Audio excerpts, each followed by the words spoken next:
why do you think the reaction to you guys deciding to join up in Miami was so different?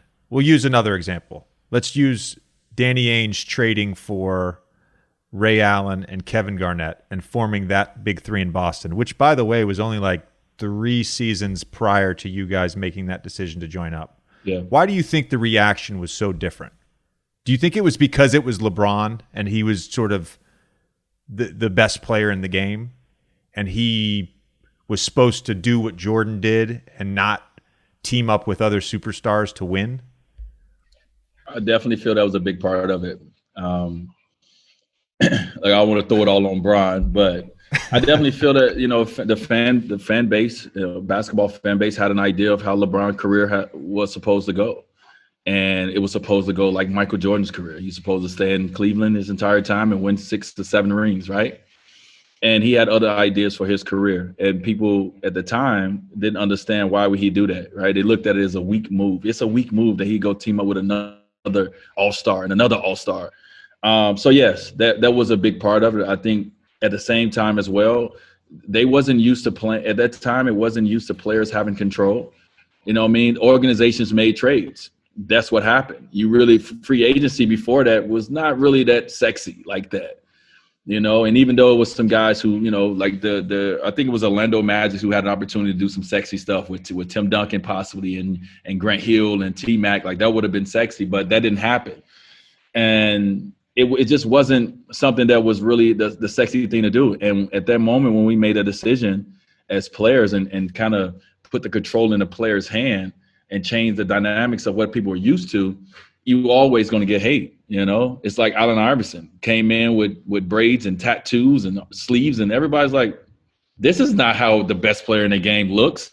They look like Michael Jordan. They don't have tattoos. They don't. And that wasn't Allen Iverson. So you get hate when you're the first ones to do it in the way we did it. And so we understand it. Eventually we understood it, because we kind of opened up this path for players to do it for a period of time, and it became the wave. And I'm glad we did. I'm glad we took the hate. But I seen some real hatred out there, JJ. I'm talking about, I see some ugliness, and I from fans that I didn't know existed. And I come from the inner city of Chicago, and I didn't know some of this ugliness existed in the world. And when we talk about racism, when we talk about the things that people said to us, it was on display night after night. This is at the arena. This is not just people trolling on social media. You're saying this is at the arena. You're hearing stuff being said.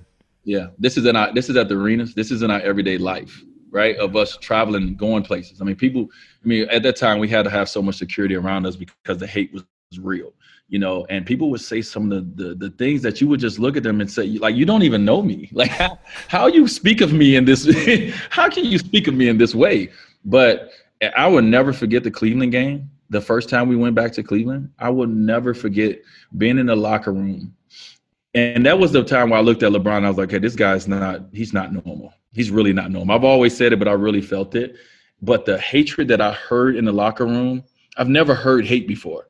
You know what I mean? Like, you can hear someone say something, but if you ever heard the sound of hate, it is the most uncomfortable thing to experience. And I remember walking out of the tunnel, and it wasn't just boos, and it wasn't just I hate yous. It was the look on people's faces.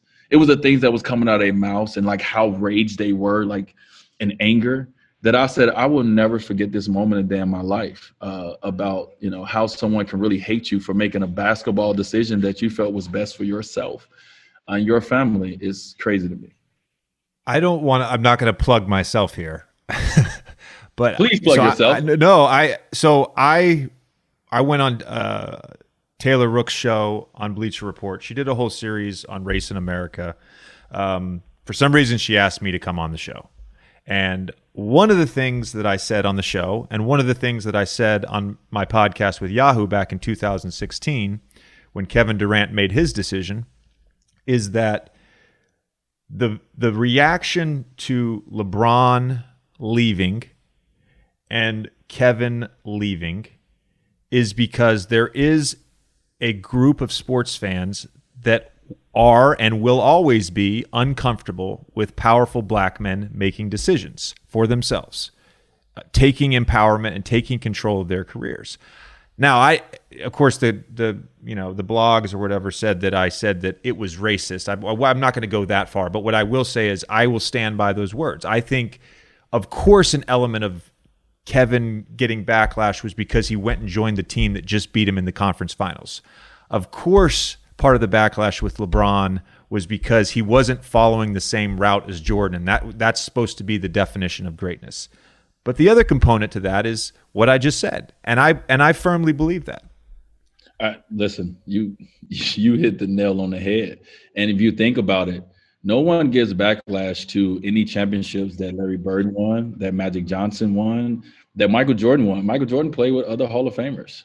You know what I mean? Like, guys, you don't win championships without playing with other guys that are great, first of all. But it wasn't done in the way that LeBron did it, in the way that we did it.